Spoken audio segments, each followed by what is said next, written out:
Salamlar. Hər vaxtınız xeyirli olsun, əziz, gözəl izləyicilərim, daimi abunəçilərim və yeni qatılmış izləyicilərim, abunəçilərim, hər birinizi xoş gördük.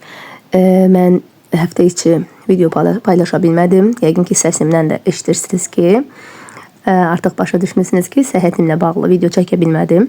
Və bazar günü, amma söz vermişdim ki, izləyicilərimə bazar günü mütləq yeni videomuzu çəkib paylaşacağım və sözümün üzərində durdum. İlk öncə başlayırıq hər zamanki kimi salamlarımızdan. Cəbili, səfərimizdə soyadı belə idi. Əgər neysə səhv yazmamışamsa, Cəbili Sevinç qızımıza salamlar, Nuray qızıma salamlar, Mustafayeva Şəfa qızımıza salamlar, Səlimli Turxan balamıza salamlar. Görürsünüz, yeni smaylardan artıq istifadə edirəm. Hər birinizin qarşısında hədiyyələrinizi qoymuşam. Abdullayev Ömər balamıza salamlar, Ayşə qızımıza salamlar. Ayşə adlı izləyicilərimiz çoxdur. Ayşədir, Nuraydır, Dənizdir. Quliyeva Əsma qızımıza salamlar, Nihat balamıza salamlar, Əlizadə Zeynab qızımıza salamlar. Ən sevdiyim rənglərdən biridir. Bənövşəyi demək olar ki, ən sevdiyim rəngdir. Məryəm Fərzullayeva qızımıza salamlar. Burada Mamusta məktəbinə yazıbdır. Buradan Mamusta məktəbinə salamlar, dəyərli izləyicilərim. Bütün şagirdlərinə, müəllimlərinə salamlarımı göndərirəm. Amma hansı rayonun və yaxud da ki, hansı rayona aid olan bir məktəbdir. Çox güman ki, kənd məktəbidir. Amma hansı rayona aiddirsə, o rayona da salamlar, amma istəyərdim onu bildirsin Məryəm qızımız. Fatimə Mayılova qızımıza salamlar. Sonra Lalə qızıma, Dəniz qızıma salamlarımı göndərirəm hər ikisinə. Və ən aktiv, ən çox elə bilirəm ki, məni onlar daha çox istəyirlər. Ayşə Laçınova qızımıza salamlar, sevgilərimi göndərirəm. Və Həmzəyeva Nuray balımıza salamlarımı göndərirəm. Nurayın sözləri, Ayşənin sözləri məni məndən alır. Çox gözəl sözlər yazırlar. Hər birinə təşəkkürümü bildirirəm. Digərləri qəti şəkildə qısqanmayın. Həqiqəti deyirəm. Əlbəttə ki, mənə ən çox xoş söz yazanlar, mənə sevgilərini bildirənlər elə məhz həmin iki gözəl qızımdır. Nuray və Ayşə qızımıza. Buradan salamlar, qucaq dolusu salamlar və sevgilərimi göndərirəm. Hər birinizə sevgimi, salamlarımı göndərirəm. Yaxşı ki, varsınız. Belə bütün izləyicilərimizə sevgilərimi, salamlarımı göndərdikdən sonra gəlin əsas məsələ dərsimizə keçək. Yeni bir bölmə, yeni bir dərs, artıq ikinci dərsidir. Bölməmizin ikinci dərsidir. Əhali ilə bağlı hələ də davam edirik. Əhali artımında fərqlər. Bugün görək insanlar arasında, ölkələr arasında ən çox artım hansı ölkələrdədir, ən çox sıxlıq hansı ölkələrdədir və daha az yaşayan əhali hansı materiklərdədir, ölkələrdədir. Bunlarla tanış olacaq uşaqlar. İnsanların yaşadığı ərazilər məskunlaşmış ərazidir. Məskunlaşma əraziləri, yəni yaşayış yerlərdə də məskunlaşma əraziləri adlanır. Dünyanın ən qədim məskunlaşma regionları Afrika, Asiya və Avropada formalaşmışdır. Burada qırmızı ilə göstərilən yerlər dünyanın ən qədim məskunlaşma yerləridir. Görürsünüzmü? Dünyanın ən qədim və ən güclü dövlətləri də burada yaranmışdır. Əhali məhz bu regionlarda planetimizin hər tərəfinə, bu regionlardan planetimizin hər tərəfinə yayılmışdır. Köhnə dünya və yeni dünya anlayışları var idi. Ən çox əhali, bax bu Afrika, Asiya və Avropa sahillərində, bu ərazilərdə yaşayıblar. Əsasən düzənliklərdə, burada Hindistan yarımadasında mütləq Hindistan demək lazımdır. Çindir, Hindistandır, Cənubi Avropadır, Yunanistandır, məsəl üçün İtaliyadır. İndiki İtaliya deyəndə Roma və Asiya ölkələrindən.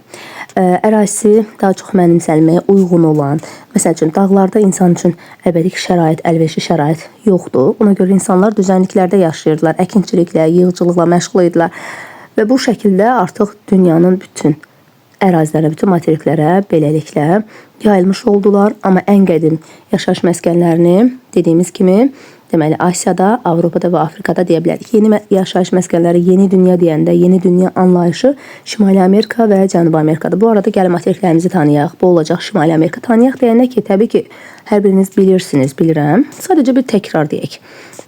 Şimali Amerika, Cənubi Amerika, bura Avrasiyadır. Qitə olaraq Avropa və Asiyadır. Afrika qitəsi və yaxud da materik Avstraliya. Burada da Antarktidadır. Onun olmamanın səbəbi, yəqin ki, bilirsiniz də, təbii ki, əhali yaşamır.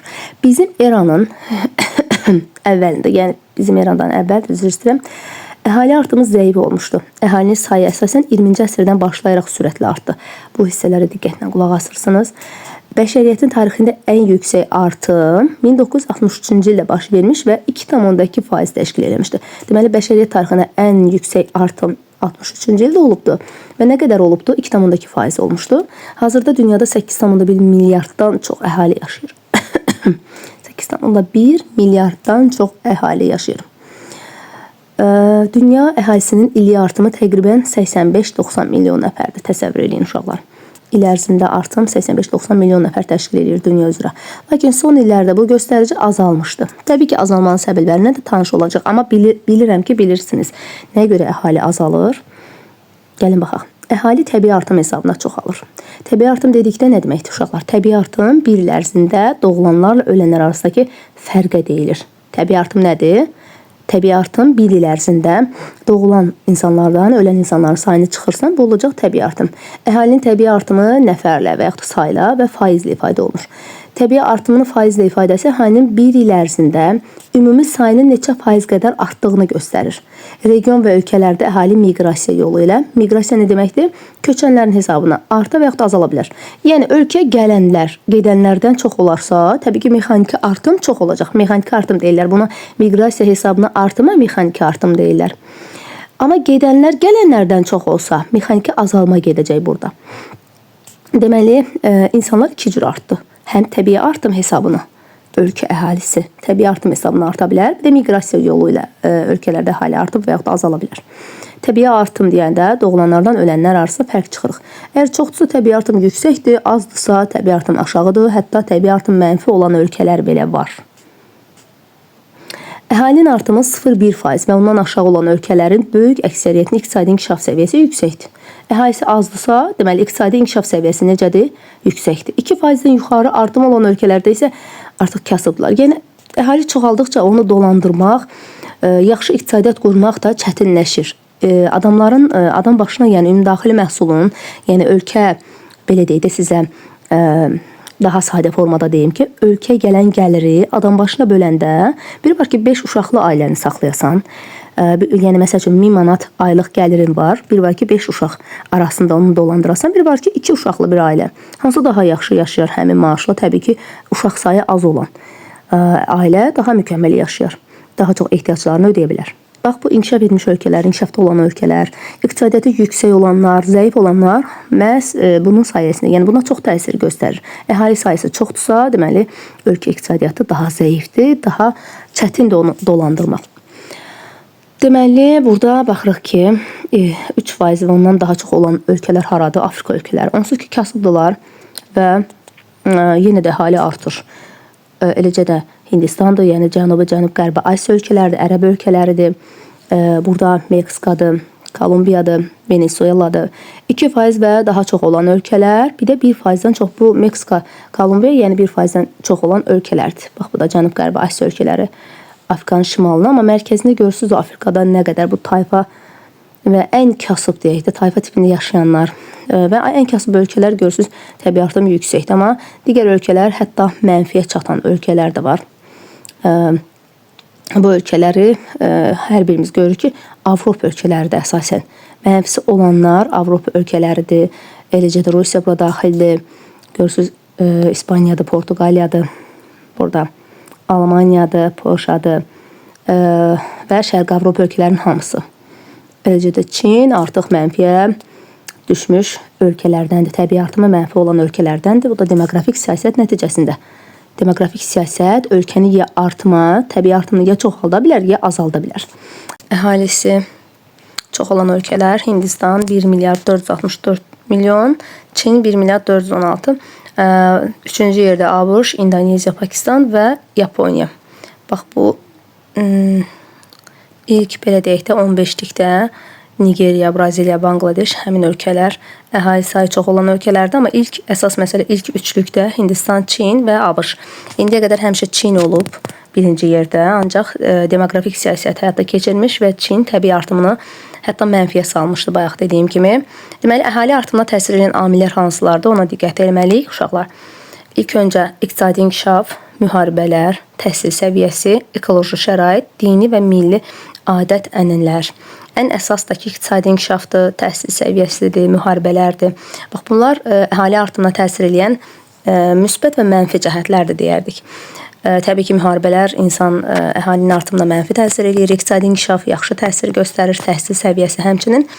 Amma mənfi təsir edən amillər də var. Dünyanın bəzi regionlarında əhali sürətlə artır. Bunun da səbəbi iqtisadi gerilik, savadlılıq göstərisinin aşağı olması və başqa amillərdir. Bayaq da qeyd etdiyimiz kimi, hansı ölkələrdəki iqtisadi inkişafı yüksəkdir, iqtisadi cəhətdən yüksəkdirlər, təhsil səviyyəsi yüksəkdir. Burada əhalinin sayı, təbii artımı da, əhali sayı da aşağı gedir. Ancaq digər regionlarda əhalinin zəif olması, zəif artımı və bəzi hallarda azalması da seçilir. Həm əhalinin sürətli artımı, həm azalması nəticəsində dövlətlər müxtəlif problemlərlə üzləşir. Yəni, əhalisi mənfiyə düşən ölkələrdə bir var ki, öz istəyi ilə mənfiyə düşsün. Məsəl üçün Çin kimi, Yaponiya kimi. Biri də var ki, Avropa ölkələri iqtisadi inkişafca daha yüksək olanlar, iqtisadi inkişafı sürətli olanlar və yaxud da təhsil səviyyəsi yüksək olanlar bu ölkələrdə hətta yəni səhiyyə də yüksəkdir. Həm təhsil, həm səhiyyə, həm iqtisadi baxımdan yüksək olduqlarına baxmayaraq əhalinin təbii artımı çox aşağıdır. Hətta 0,1% ondan da aşağı olan ölkələr var. Amma inkişafda olan ölkələr bayaq dediyimiz kimi kasıb ölkələr, hansı ki Çindir, daha doğrusu Hindistandır, Pakistandır, baxın Bangladeşdir, Nepaldır, Ərəb ölkələridir. Ərəb ölkələrini kasıb hesab etməsək də, amma inkişafda olan ölkələrdir, inkişaf etmiş ölkələr deyil. Eləcə də Afrika ölkələri, xüsusilə Afrika ölkələri təbii artımı 2%-dən çox yuxarı olan ölkələrdir. Belə, gəlin suallarımızı cavablandıraq. Deməli, birinci sualımız A və B şəkillərinə əsasən suallara cavablandırın. Siz A, B şəkillərinə baxın, müqayisə edin və bu arada sualların cavabını verək. İnsanların ilk məskunlaşma mərkəzləri harada yerləşirdi? Bayaq da mən sizə dərs izah eləyəndə bunu dedim. İnsanların ilk məskunlaşma regionları deyəndə Şərqi Afrikanı, Cənubi Avropa, Cənub və Cənub-Qərbi Asiya ölkələrini deyə bilərik. İlk məskunlaşma əraziləri. Qitələrin məskunlaşmasının xronoloji ardıcıllığını deyir. Deməli, ilk öncə Afrika, Asiya, Avropa, Şimali Amerika və Cənubi Amerika. Bu, yəni belə deyək də, ən qədimdən cavana doğrudur. Xronoloji ardıcıllıq deyərkən qədimdən cavana doğru düzülmüş deməli ardıcıllıqdır. C, B qrafikinə əsasən, deməli C sualında B qrafikinə əsasən eramızın əvvəlində dünyada əhalinin sayını müəyyən edin. Deməli, qrafikə görə 230 milyon nəfər olduğunu müəyyən etmək olar. D sualımız, əhalinin sayının ən sürətli artımı hansı ildən başlayır? Həmin ilə qədər və ondan sonraki dövrdə siz həmin cədvələ baxsanız, deməli, hansı nəticəni əldə edərdiniz? Eramızın əvvəlindən 1900-cü ilə qədər təbii artım aşağı olmuş və 1900-cü ildən müasir dövrə qədər əhali sürətli artmışdı. Yəni, bu dövrə qədər azalma olmuşdu, təbii artım çox aşağı olubdu və ondan sonra artıq müasir dövrə qədər təbii artım artmışdı. Y variantında 1900-cü ildən 1960-cı ilə qədər və 60-dan 2000-ə qədər dünya əhalisinin nə qədər artdığını tapa bilərik. Demək, necə tapa bilərik və hansı nəticəyə gələ bilərik tapdıqdan sonra. 1900-cü ildə əhalinin sayı 1,6 milyard, 1960-cı ildə 3 milyard nəfər olmuşdu. Deməli, əhalinin sayı 1,4 milyard nəfər, yəni 2 dəfəyə yaxın artmışdı. 2000-ci ildə əhali deməli 6,1 milyard nəfər olmuş. Yəni 6,1-dən də 3 çıxanda 3,1 milyard nəfər, deməli 2 dəfədən də artıq çoxalma baş vermişdir uşaq. Burada deməli F variantında 2020-24-cü illərdə dünya əhalisinin illik artımını hesablayın və aldığınız cavabı mətndəki illik artım göstərisini müqayisə edin. İlk öncə deməli 8,14, yəni indiki göstəricidən 7,8 çıxanda 0,34 milyard və ya 340 milyon nəfər deməkdir bu. Biz 4 il ərzində olduğu üçün 340 milyonu 4-ə böləndə 85 milyon alırıq. Və son 4 il ərzində dünya əhalisi, deməli hər il 85 milyon nəfər artmışdı. 20-ci ildən sonra dünya əhalisinin illik artımı xeyli azalmışdı. Bu son illərdə baş vermiş, təbii ki, epidemiyalar, yəni xəstəliklər və müharibələrlə əlaqədar baş verir. C xəritəsinə əsasən sualları cavablandırın. Qitələri cədvəldəki kimi qruplaşdırın. Deməli, əhali artımı daha çox olan deyəndə siz cədvəli dəftərinizə çəkəcəksiniz. Sadəcə mən cədvəl formasında yox, adi cümlə ilə ifadə eləmişəm. Əhali artımı çox olan deyəndə Afrika, Asiya, artımı orta olan deyəndə Şimali Amerika və Cənubi Amerika, Avstraliya, Asiya, əhali sayı az olan və azalan ölkələr Avropa. regionunu götürə bilərik. Ölkələrdə əhali artımının az və ya çox olması nə ilə əlaqələrdir? Deməli, Afrika və Asiyada bayaq da dediyimiz kimi artımının çox olması, iqtisadi gerilik, aşağı təhsil səviyyəsi, dərslikdə də var idi məhz bu cümlələr, adət-ənənələrlə bağlıdır. Avropada əhalinin sayının azalması, iqtisadi inkişaf və təhsilin yüksək olması ilə əlaqədardır. İnsanlar yəni özlərinə karyera qururlar. Və təbii ki, orada təbiətin azalmağına təsir edən amillər məhz iqtisadi inkişafının, təhsil səviyyəsinin yüksək olmasıdır. Bu ölkələrdə insanların həyat şəraiti ilə bağlı hansı problemlər meydana gələ bilər? Əhalinin çox artığı ölkələrdə ərzaq, mənzil, işsizlik, ekoloji problemlər yarada bilər. Əhalinin azaldığı ölkələrdə işçi qüvvəsi çatışmazlığı ola bilər. Uşaqların və gənclərin sayının azalması kimi problemlər meydana gələ bilər. 3-də D sxemindən seçin sualları cavablandırın. Çin və Hindistan əhalisinin sayı dünya əhalisinin necə faizini təşkil edir? Dünya əhalisi 8,14 milyarddır. Bayaq da dərslikdə var idi. Onun 35,5% cəmi 2 ölkənin payına düşür. Çin və Hindistan payına düşür. Siz Çin və Hindistan əhalisinin sayını ümumi dünya əhalisinə böldükdə və 100-ə vurduqda bunun nəticəni əldə edə bilərsiniz.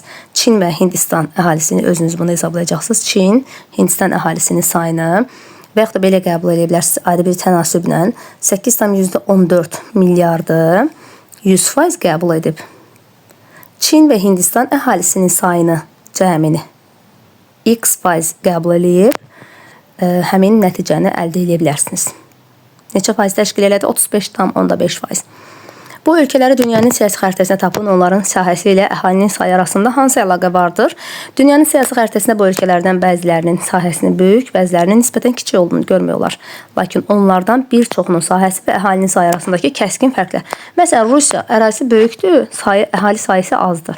Bangladeşdə isə əksinə kiçikdir, əhali sayı çoxdur. Siz bu nümunəni gətirməsəz də olar, gətirməyə bilərsiniz. Standart olaraq hamınız eyni şeyi yazmağa ehtiyac yoxdur. Məsələn, Avropa ölkələrini deyə bilərsiniz. Məsəl üçün, deyək ki, Niderland əhali sayı sıxdır. Rusiya ərazisi çox böyükdür, amma əhali sayı, yəni əraziyə baxarkən əhali sayı çox azdır. Və ona görə də seyrək, əhali Rusiyada seyrəkdir. Baxmayaraq ki, ilk 10-luqda Rusiya var sayı baxımından, ancaq təbii artım çox aşağıdır, əhali sayı seyrəkdir ölkə üzrə. Belə, bugünkü dərsimiz bu qədər. Hər birinizə uğurlar arzulayıram. Gələn dərsimizdə görüşmək ümidi ilə. Sağ olun.